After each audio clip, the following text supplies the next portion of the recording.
Assalamualaikum warahmatullahi wabarakatuh. Salam dan bahagia Bapak Ibu Guru Penggerak. Kami dari kelompok 3 calon guru penggerak Angkatan 11 Kota Langsa akan memaparkan pada ruang kolaborasi modul 1.2.A.5 tentang nilai dan peran guru penggerak. Kami dari kelompok 3 yang terdiri dari Rika Sri Murni, berasal dari SD Negeri Percontohan Kota Langsa, Irma Aprilia, berasal dari SMA Negeri 5 Kota Langsa, Edi Halil, berasal dari SMP Negeri 3 Langsa, Zuraida, berasal dari TK Negeri Pembina Kota Langsa, dan Nazria dari SD Negeri Sungai Pau, akan didampingi oleh fasilitator yaitu Bapak Muhammad Nazir. Pada modul 1.2, di sini kita akan membahas tentang nilai dan peran guru penggerak. Adapun nilai-nilai guru penggerak adalah berpihak pada murid, reflektif, mandiri, kolaboratif, dan inovatif. Selain nilai guru penggerak juga berperan sebagai pemimpin pembelajaran, pendorong kolaborasi, penggerak komunitas praktis, mewujudkan kepemimpinan murid, dan menjadi coach bagi rekan guru. Hal yang dilakukan guru penggerak untuk menguatkan peran dan nilai guru penggerak, yang pertama memberikan keteladanan, yang kedua menggerakkan komunitas praktisi, yang ketiga mengikuti pelatihan, dan yang keempat menciptakan pembelajaran yang menyenangkan dan inovatif.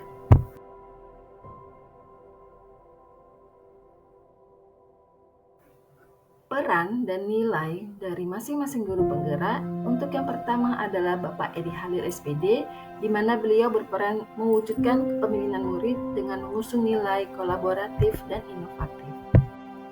Adapun kegiatan yang dilakukan oleh Bapak Edi Halil yaitu pembelajaran kontekstual, rekayasa, dan teknologi biovlog di SMP Negeri 3 Kota Langsa. Beliau melakukan kegiatan P5 dengan memberikan kesempatan pada siswa mengetahui tentang rekayasa dan teknologi biovlog di peternakan ikan lele binaan Kodim 0104 Aceh Timur sebagai bentuk kegiatan yang berpihak kepada murid. Yang selanjutnya, murid bisa membuat video dan mempresentasikan di depan kelas dan kepada halayak ramai di sosial media. Pak Aidi melakukan strategi penguatannya dengan memberikan praktek langsung ke lokasi peternakan. Maka, siswa akan terdorong untuk berkolaborasi untuk mewujudkan kepemimpinan. Selanjutnya, Ibu Nazria SPD. Beliau memiliki peran mewujudkan kepemimpinan murid dengan mengusung nilai kolaboratif. Pada suatu kegiatan, Ibu Nazria menjadi pembimbing murid dalam bidang keterampilan siswa pada kegiatan ekstrakurikuler sekolah. Pembinaan kemampuan dan keterampilan siswa dengan mengikuti berbagai ajang perlombaan baik di lingkungan sekolah maupun di luar sekolah. Sebagai guru, Ibu Nazria harus berperan penting dalam mendorong murid agar terus belajar sepanjang hidupnya. Strategi yang dilakukan adalah meningkatkan literasi dan mengikuti kompetisi untuk meningkatkan kompetensi berkolaborasi dengan guru dan wali murid. Kemudian ada Ibu Zuraida MPD. Beliau berperan sebagai pemimpin pembelajaran dengan menemukan nilai inovatif. Adapun kegiatan yang dilakukan oleh Ibu Zuraida adalah field trip ke Kutaraja Fried Chicken Langsa. Kegiatan ini diawali saat anak-anak naik odong-odong bersama keliling kota Langsa yang kemudian menuju Kutaraja Fried Chicken. Para siswa disambut oleh para karyawan. Kemudian siswa diperkenalkan berbagai macam jenis bahan-bahan dan cara pengolahan ayam tersebut. Siswa dilibatkan langsung pada proses produksi ayam goreng. Di akhir sesi, siswa bisa membawa dan makan ayam hasil olahan mereka sendiri. Adapun strategi yang dilakukan adalah melakukan kolaborasi antara pihak sekolah, pihak Kutaraja Fried Chicken, orang tua, dan murid sehingga terjadi kolaborasi yang baik dan menghasilkan pembelajaran yang berkesan dan berpihak pada murid. Selanjutnya ada Ibu Irma Aprilia SPD. Beliau berperan sebagai penggerak komunitas praktisi dengan nilai inovatif dan mandiri.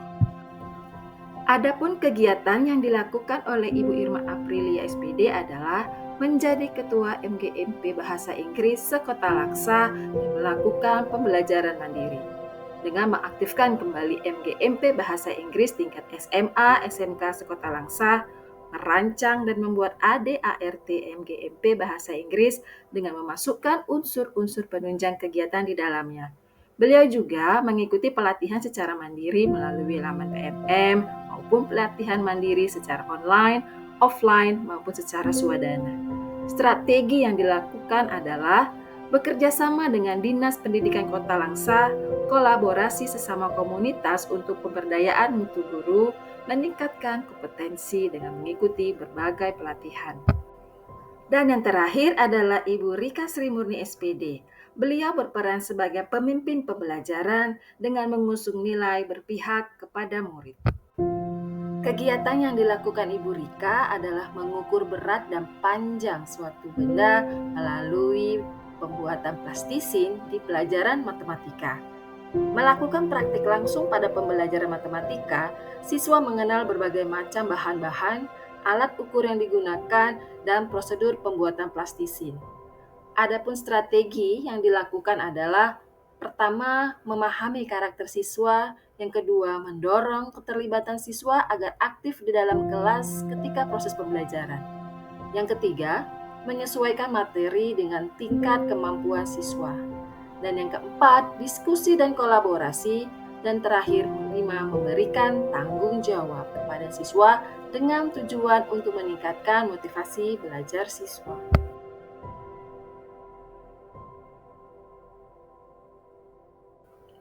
Adapun kegiatan yang kami pilih adalah rekayasa dan teknologi bioflok pada budidaya lele oleh Bapak Edi Halil.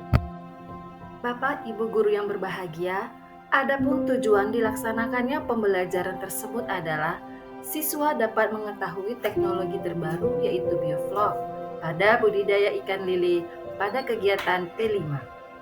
Siswa bisa berkolaborasi dengan sesama teman dan bertanggung jawab terhadap pelaksanaan dan pelaporan proyek yang dikerjakan dengan cara presentasi dan menggunakan media sosial. Pada tahap pelaksanaannya, yang pertama sekali dilakukan adalah guru memberikan materi bioflok pada kegiatan P5 di sekolah. Selanjutnya, guru dan siswa melakukan kunjungan ke tempat peternakan lele yang menggunakan bioflok. Yang ketiga, siswa melakukan sesi wawancara dengan pihak terkait dan mengambil informasi terkait budidaya bioflok. Dan yang terakhir, siswa mempublikasikan hasil video proyek mereka ke media sosial, baik Instagram maupun TikTok.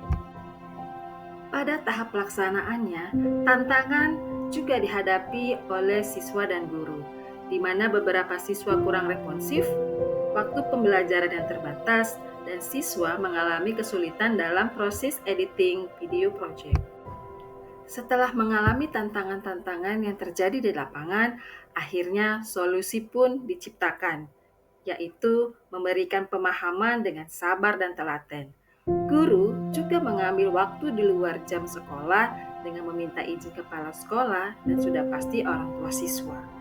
Dan yang terakhir, berkolaborasi dengan 4 orang teman guru sejawat untuk bekerja sama memandu 4 kelompok pada proses editing cuplikan video proyek P5, sehingga hasilnya akan memuaskan.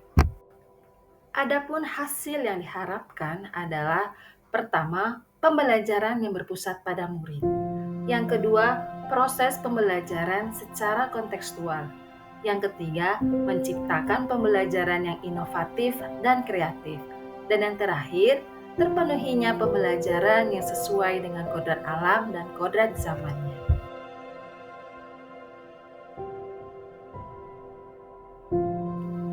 Terima kasih atas perhatiannya. Semoga Bapak Ibu guru penggerak bisa terinspirasi dengan video kami. Wassalamualaikum warahmatullahi wabarakatuh.